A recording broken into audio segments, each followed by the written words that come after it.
میرا ثم الذین یلونہم ثم الذین یلونہم، فرمایا پھر اس کے بعد والوں کا، پھر اس کے بعد والوں کا۔ تو میں جس دور کی کہانی سنانے لگا ہوں یہ بہترین زمانوں میں سے ہے، بہترین زمانوں میں سے۔ مدینہ طیبہ کا ایک حضرت محمد بن المنکدر بیان کرتے ہیں، قحط پڑ گیا مدینہ طیبہ میں اور قرب و جوار میں، نماز استسقاء پڑھی جا رہی ہے، قبول نہیں ہو رہی، لوگ دعائیں کر رہے ہیں، قبول نہیں ہو رہی، قحط کا پیریڈ بڑھتا جا رہا ہے، بڑھتا جا رہا ہے۔ کہتے ایک روز تہجد کے وقت میں مسجد نبوی میں بیٹھا اللہ کے حضور میں محو التجا تھا کہ اچانک ایک سادہ سا بندہ آیا اور وہ آ کے تھوڑا میرے فاصلے پہ اس نے بھی نفل پڑھے، اور نفل پڑھنے کے بعد وہ دعا کے لیے ہاتھ اٹھا کے اللہ کے حضور میں عرض کرتا ہے، باری تعالیٰ تیری مخلوق اتنی دیر سے تجھ سے بارش مانگ رہی ہے، میں تمہیں قسم دیتا ہوں انہیں بارش دے دے۔ اچھا، اللہ سے مانگنے کا ایک یہ طریقہ بھی ہے کہ اللہ کو قسم دینا۔ کیا کرنا؟ اللہ کو، ہم نے کبھی اس طرح دعا نہیں مانگی کہ اللہ کو قسم، یا اللہ میں تجھے قسم دیتا ہوں کہ آپ دیکھیں نا، جیسے ہمارے معاشرے میں غیر اللہ کی قسم اٹھانا جائز نہیں ہے، لیکن ہمارے معاشرے میں چلا آ رہا ہے کہ ہم کسی کو کوئی بات منوانا چاہیں نا تو ہم اسے کہتے ہیں تجھے تیری ماں کی قسم، تو وہ ایک اس کے اوپر پریشر، اخلاقی پریشر پڑتا ہے۔ بلا تشبیہ و بلا مثال رحمت کونین صلی اللہ علیہ وآلہ وسلم اور عباد اللہ الصالحین دعاؤں میں ایک دعا یہ بھی مانگتے تھے کہ یا اللہ میں تجھے اس خیرات کے عطا کرنے کی کیا دیتا ہوں؟ قسم دیتا ہوں۔ ہم میں سے اکثریت کبھی ایسے دعا نہیں مانگ، میں بھی نہیں مانگتا، کبھی یاد رہتا ہے، کبھی ذہن سے نکل جاتا ہے۔ یہ طریقہ اتنا مؤثر ہے کہ صحیح بخاری صحیح مسلم کی متفق علیہ حدیث ہے۔ فرمایا تمہیں کئی بندے نظر آتے ہوں گے، سادہ سے کپڑے، الجھے ہوئے بال، ظاہری حالت بڑی عجیب و غریب سی، تمہارے گھر کے دروازے پہ دستک دیں تو تم انہیں کہو چلے جاؤ بابا کیا کر رہے ہو، کیوں میرے دروازے کو کھٹکھٹا رہے ہو؟ رب اشعثا اغبارا مدفوع من الابواب لو اقسم علی اللہ لابرہ۔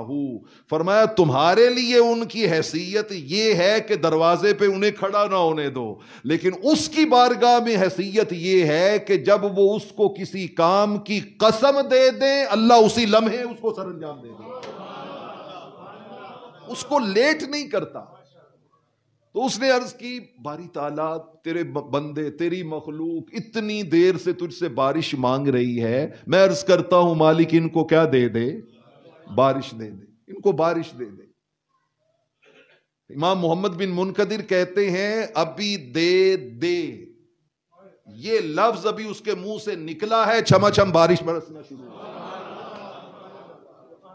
یہ شان ہے خدمت گاروں کی، سردار کا عالم کیا ہوگا؟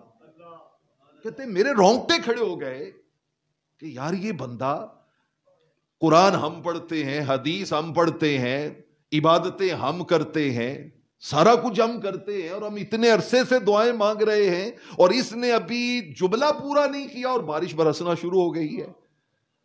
کہتے ہیں نماز کے بعد اتنی شدید بارش ہوئی کہ میں نے ارادہ کر لیا کہ میں اس سے تعارف کروں گا، اس کے بارے میں معلومات لوں گا، یہ کون آدمی ہے، لیکن بارش اتنی شدید تھی کہ میرے نکلتے نکلتے وہ بندہ نگاہوں سے اوجھل ہو گیا۔ کہتے ہیں میں نے کہا اچھا چل کل صحیح۔ اگلے دن پھر نماز تہجد پہ میں نے اسے دیکھ لیا، دیکھ کے تو میں چپکے چپکے اس کے پیچھے چلتے چلتے چلتے چلتے اس کے گھر تک پہنچ گیا، گھر دیکھ کے واپس آ گیا۔ جب واپس آیا صبح سورج طلوع ہوا تو میں اس کے گھر میں گیا، دستک دی، اس نے دروازہ کھولا، دیکھتے ہی مجھے پہچان لیا، چونکہ معروف عالم دین تھے۔ ان کا حضرت آپ میرے غریب خانے پہ تشریف لائیے، حکم کیجئے، کون سا جوتا بنوانا ہے آپ نے پاؤں پہ پہننے کے لیے موزے بنوانے ہیں، جوتا بنوانا ہے، کیا حکم ہے میرے لیے؟ کہتے ہیں میں نے کہا نہیں کچھ بھی نہیں بنوانا، میں صرف تم سے ملاقات کے لیے آیا ہوں، یہ پوچھنے کے لیے آیا ہوں کہ یار تم کرتے کیا ہو کہ تمہارے جملے کے پورا ہونے سے پہلے اللہ نے بارش برسا دی، پہلے بارش برسا دی ہے۔ کہتے ہیں وہ چیخنے لگا اور یوں جیسے کوئی مجنون پاگل دیوانہ ہو جاتا ہے، اور کہنے لگا حضور آپ میرے گھر سے چلے جائیں، آپ میرے گھر سے چلے جائیں، آپ میرے گھر سے چلے جائیں۔ حضرت امام محمد بن منکدر کہتے ہیں میں نکل آیا کہ نامعلوم کیا ہوا ہے، چلیں کل آ کے پھر پوچھوں گا۔ کہتے ہیں اگلے دن میں پھر گیا ان کے گھر میں، جا کے دستک دی تو مالک مکان نے نکل کے کہا کہ وہ کل سے اپنا سامان سمیٹ کے کہیں چلا گیا۔ یہ ہے وَلَا يُشْرِكْ بِعِبَادَتِ رَبِّهِ أَحَدًا۔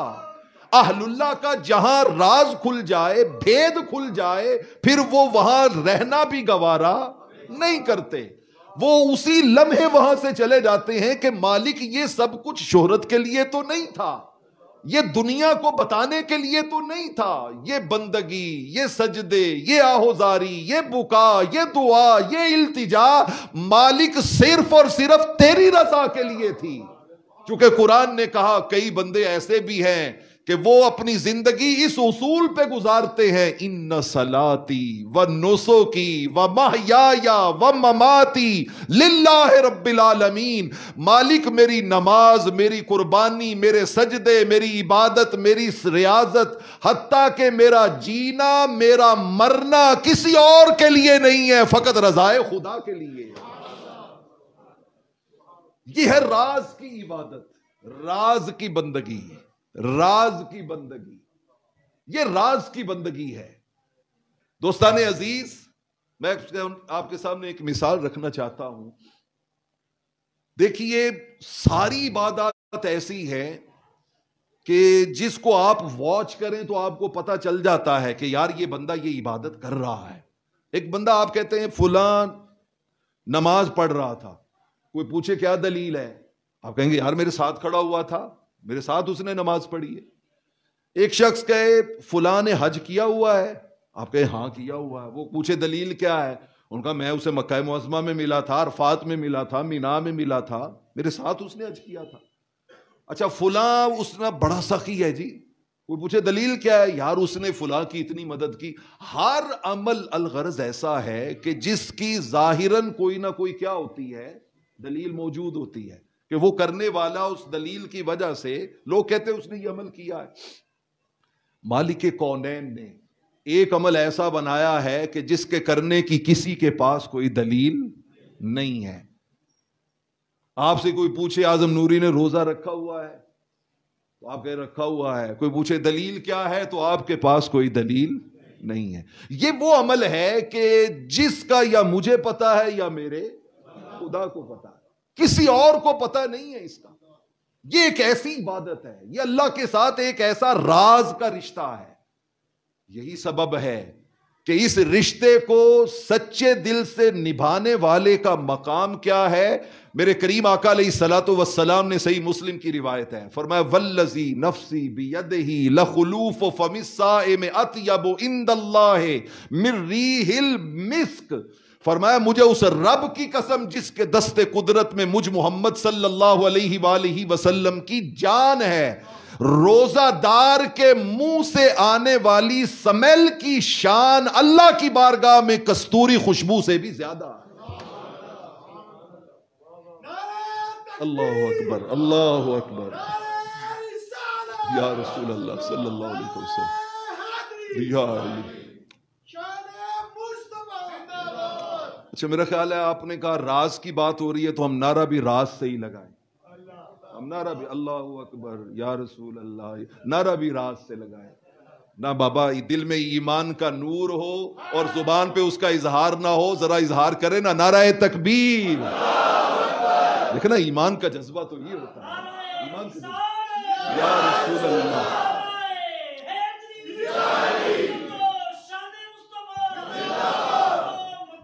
سبحان اللہ کی قسم، بعض اوقات کوئی ایک نکلی ہوئی آواز سب کی بخشش و مغفرت کا ذریعہ بن جاتی ہے۔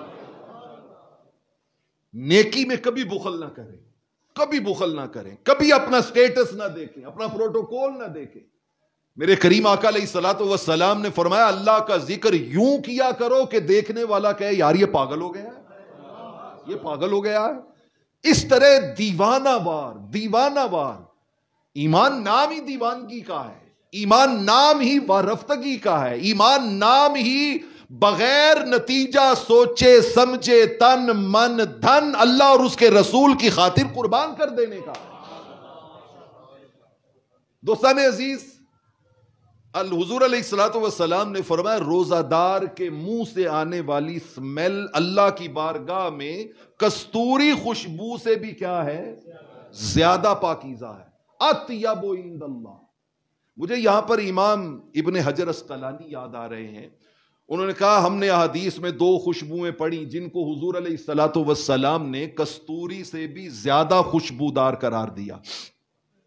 ایک حضور نے فرمایا جب شہید اللہ کی راہ میں جام شہادت نوش کرتا ہے نا تو اس کے جو زخم لگتے ہیں، جو اس کے جو خون نکلتے ہیں، بروز قیامت وہ زخم اسی طرح لگے ہوں گے، خون اسی طرح نکل رہا ہوگا اور اس خون کی خوشبو کستوری کی مانند ہوگی۔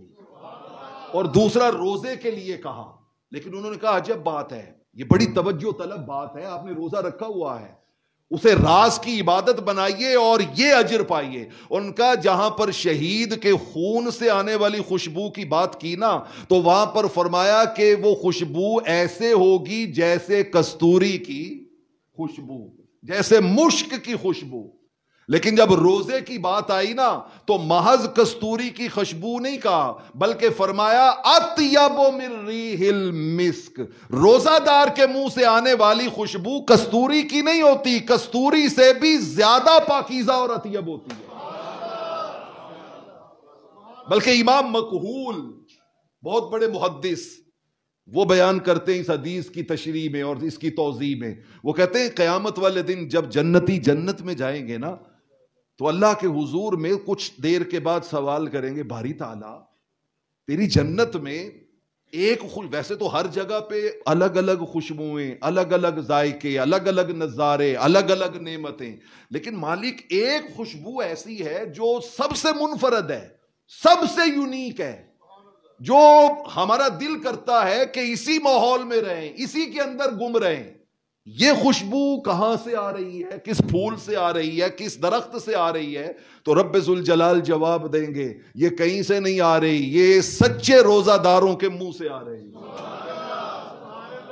یہ سچے روزہ داروں کے منہ سے آ رہی ہے۔ دوستان عزیز، یہ اگر راز کی عبادت بن جائے تو مجھے مسند احمد کی روایت یاد آ رہی ہے۔ میرے کریم آقا علیہ الصلوۃ والسلام نے ارشاد فرمایا من صام یوما فی سبیل اللہ، فرمایا جو ایک روزہ وہ بھی نفلی اللہ کی رضا کے لیے اگر رکھتا ہے نا تو اللہ رب العالمین اس کے نتیجے میں اس بندے کو جہنم سے اتنا دور کر دیتا ہے جتنا کوئی 70 سال میں سفر طے کرتا ہے۔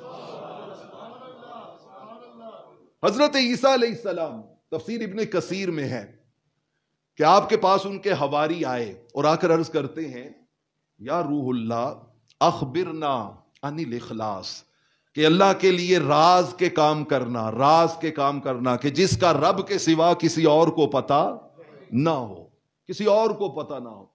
وہ آتا ہے نا مدینہ طیبہ میں حضرت امام زین العابدین امام عالی مقام امام حسین رضی اللہ تعالی عنہ کے نور نظر جب آپ کا انتقال ہوا نا تو یکا یک مدینہ طیبہ کے سینکڑوں گھروں کا راشن بند ہو گیا، سینکڑوں گھروں کا راشن بند ہو گیا، کھانے پینے کی جو چیزیں آتی تھیں۔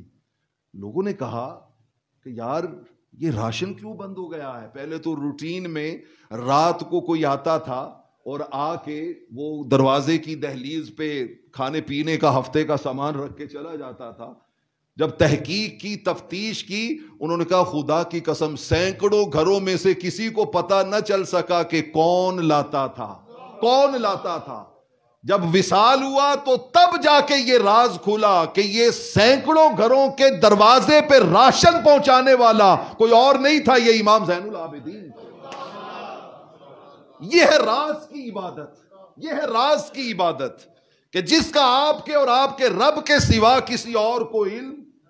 تو ہواری آئے حضرت عیسیٰ علیہ السلام کے پاس، آ کر عرض کرتے ہیں کہ حضور ایک بات تو بتائیں، اللہ کے ساتھ یہ راز کا رشتہ کیا ہوتا ہے؟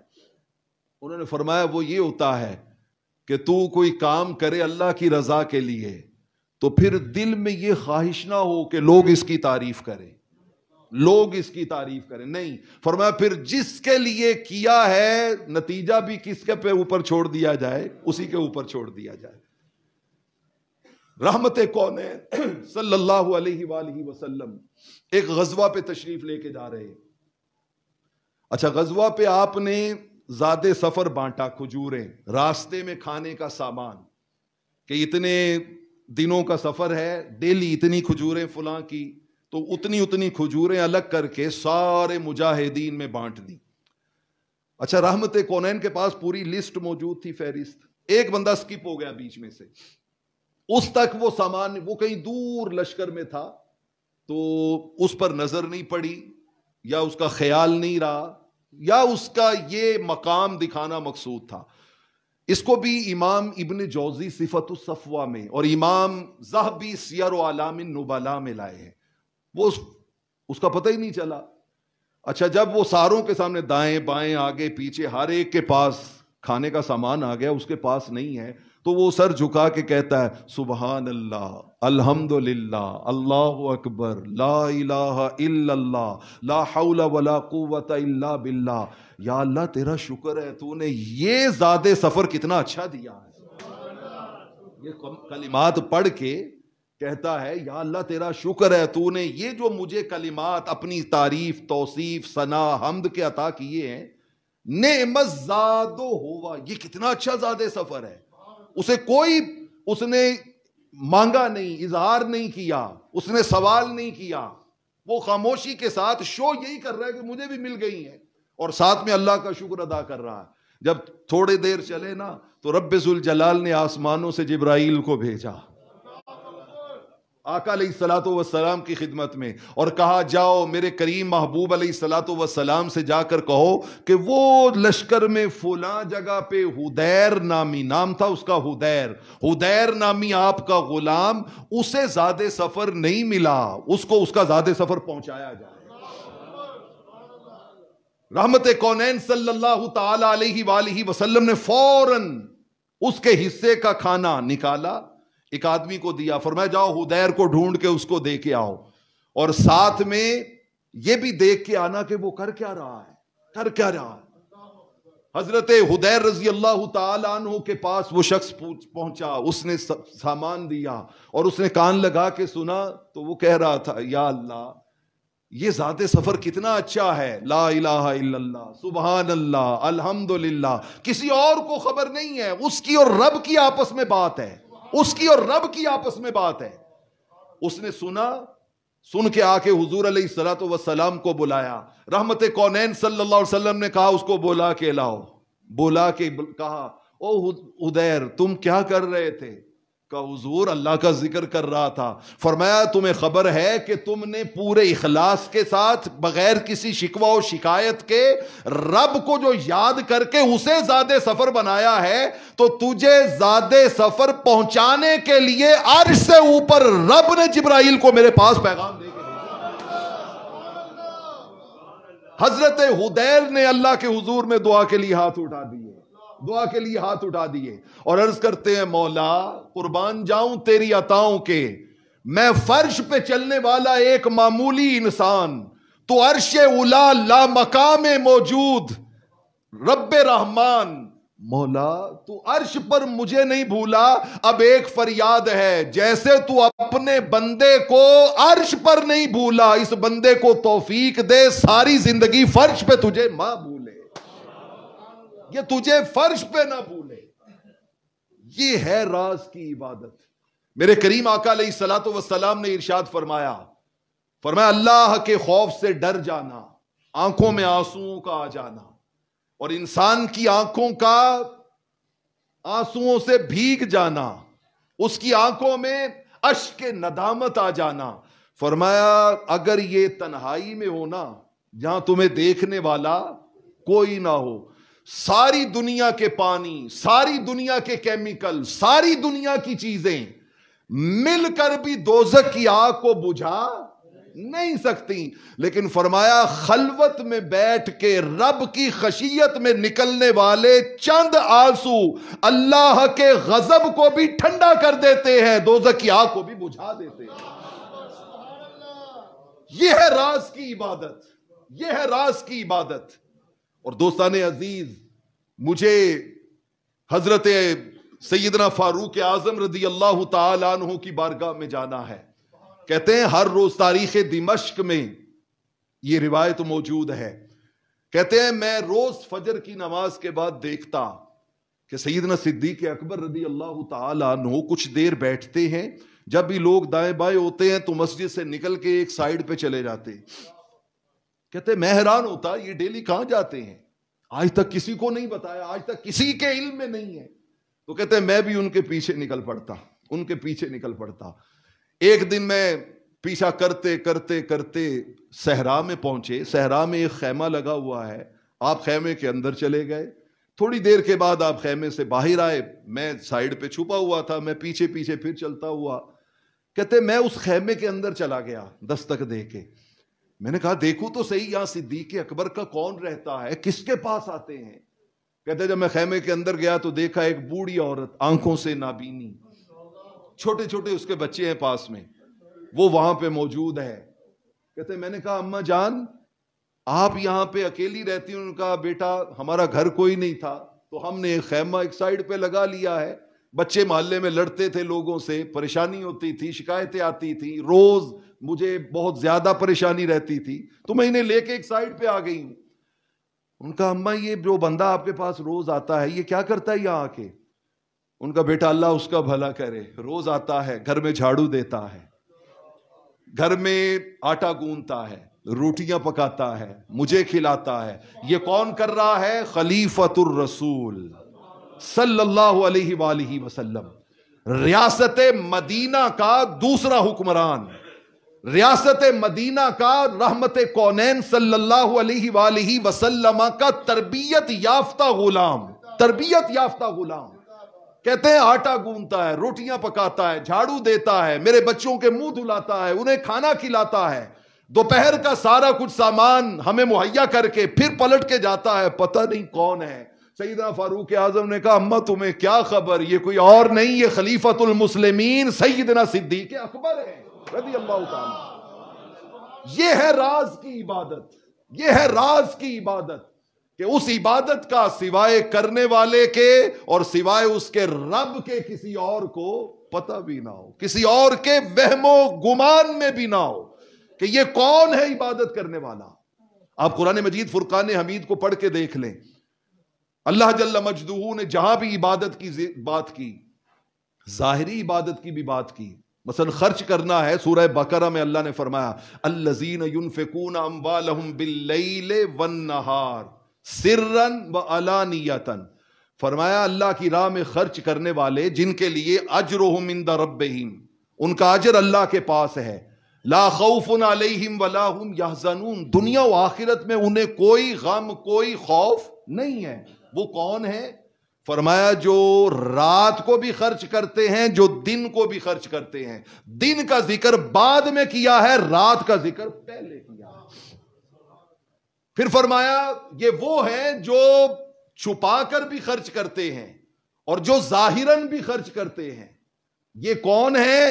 جو اللہ کے سامنے سرخرو ہوں گے، وہاں چھپا کر اور ظاہر کا ذکر کیا تو چھپا کر کرنے کا ذکر پہلے کیا ہے، ظاہر خرچ کرنے کا ذکر بعد میں کیا ہے، بعد میں کیا ہے۔ اس حدیث پاک صحیح بخاری کی حدیث پہ ذرا غور کرے نا، میرے کریم آقا علیہ الصلوۃ والسلام نے فرمایا 7 گروہ بروز قیامت اللہ کے عرش کے سائے کے نیچے، ان میں سے ایک وہ بھی ہوگا کہ جو رب کے راستے میں یوں خرچ کرتا تھا کہ دایاں ہاتھ دیتا تھا تو بائیں کو پتہ نہیں چلتا تھا کیا دیا۔ یہ ہے راز کی عبادت، یہ ہے راز کی عبادت۔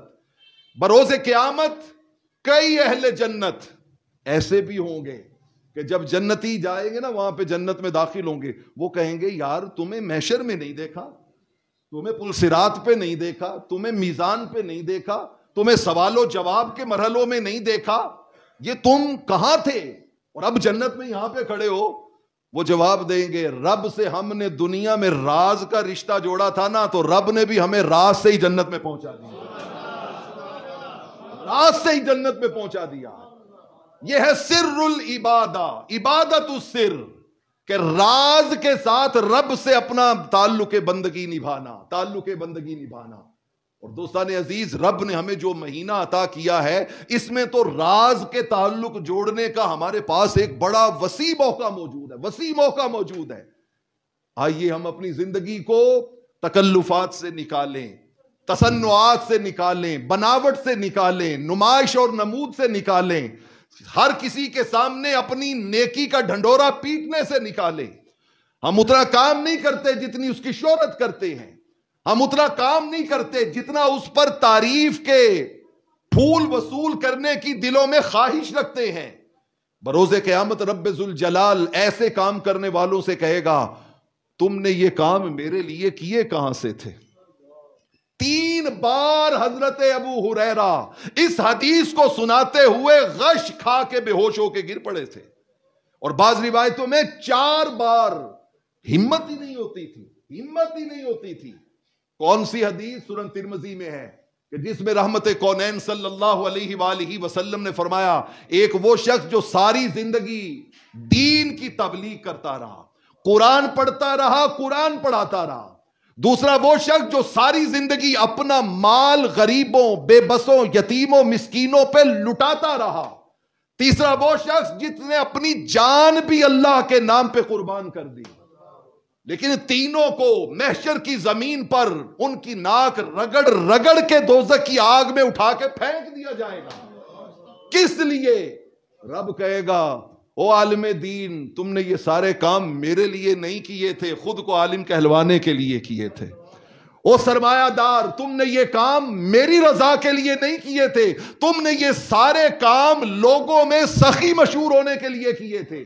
اور اے شہید، تم نے جان میرے نام پہ نہیں لٹائی تھی، تم نے تو جان اپنے آپ کو بہادر اور شجاع کہلوانے کے لیے لٹائی تھی۔ میرے لیے کرتے تو آج میں اجر دیتا، جس کام کے لیے کی تھی وہ اجر میں تمہیں دنیا میں دے چکا ہوں۔ تمہاری سخاوت کے جھنڈے لگتے رہے، تمہارے علم کی بہت زیادہ تعریفیں ہوتی رہیں، اور تمہاری عبادت و بندگی کو لوگوں نے بہت زیادہ سراہ لیا، تو اجر تمہیں دنیا میں مل چکا ہے۔ آج میرے پاس اجر اسی کے لیے ہے جس نے وہ عمل میری رضا کی خاطر کیا۔ دوستان عزیز، اسی لیے نفلی عبادت اس جگہ پہ کی جائے جہاں پہ آپ کو کوئی دیکھنے والا نہ ہو، کوئی دیکھنے والا نہ ہو۔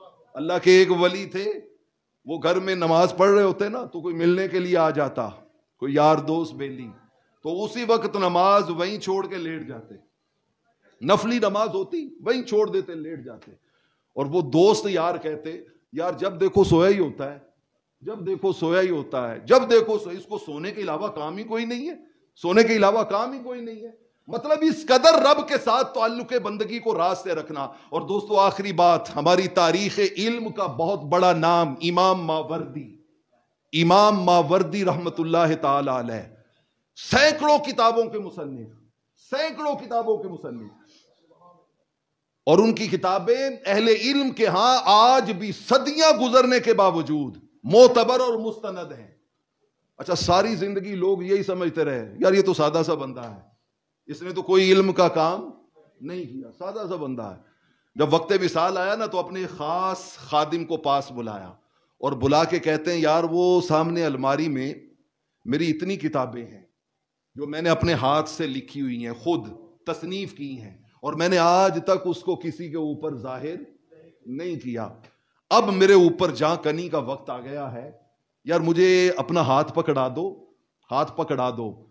اگر میں تمہارا ہاتھ جان نکلنے کے بعد چھوڑ دوں نا، چھوڑ دوں آرام سے، اس طرح جیسے زندہ آدمی چھوڑتا ہے، چھوڑ دوں، تو سمجھ لینا کہ یہ اشارہ ہے اس بات کی طرف کہ تو ان کتابوں کو نکلوا کے اس کی نقول بنا کے لوگوں میں تقسیم کر دے، کیونکہ میں سمجھوں گا کہ میری یہ خدمت اللہ نے کیا کر لی، قبول کر لی. اور اگر تیرا ہاتھ اسی طرح پکڑے رکھوں نا، جب جان نکلتی ہے جو عضو جہاں پہ ہو وہیں رہ جاتا ہے، وہی رہ جاتا ہے. اگر ہاتھ اسی طرح پکڑے رکھوں نا تو ان ساری کتابوں کو اٹھا کے جا کے دریائے دجلہ میں پھینک دوں. ساری زندگی اپنے علم کا ایک حرف بھی لوگوں پہ ظاہر نہیں ہونے دیا کہ لوگ کہیں میری تعریف نہ کریں. نہ مولا، یہ کام تیری رضا کے لیے کیا ہے. مرنے کے بعد لوگوں کے سامنے آئے گا، میں زندگی میں اس پر ایک جملہ بھی تعریف کا سننے کے لیے تیار نہیں. یہ ہے الحب للہ والبغض للہ. آقا نے فرمایا چاہو کہ کامل ایمان والا کون ہے تو یہ دیکھو کہ وہ جس سے پیار کرتا ہے تو رب کی رضا کے لیے، اور اگر کسی سے نفرت کرتا ہے تو وہ بھی رب کی رضا کے لیے. کوئی اور فیکٹر بیچ میں نہیں آتا. اس کا جینا مرنا، پیار نفرت، اٹھنا بیٹھنا، کھانا پینا، چلنا اٹھنا، ہر شے محض کس کے لیے ہوتی ہے؟ اللہ کی رضا. یہی تو ہم کہتے ہیں انا للہ و انا الیہ راجعون. مالک ہم ہیں بھی تیرے لیے اور لوٹ کر بھی تیری طرف آنا ہے. اللہ رب العالمین کریم آقا کے صدقے ہمیں یہ راز کی عبادت عطا فرمائے. وآخر دعوانا الحمد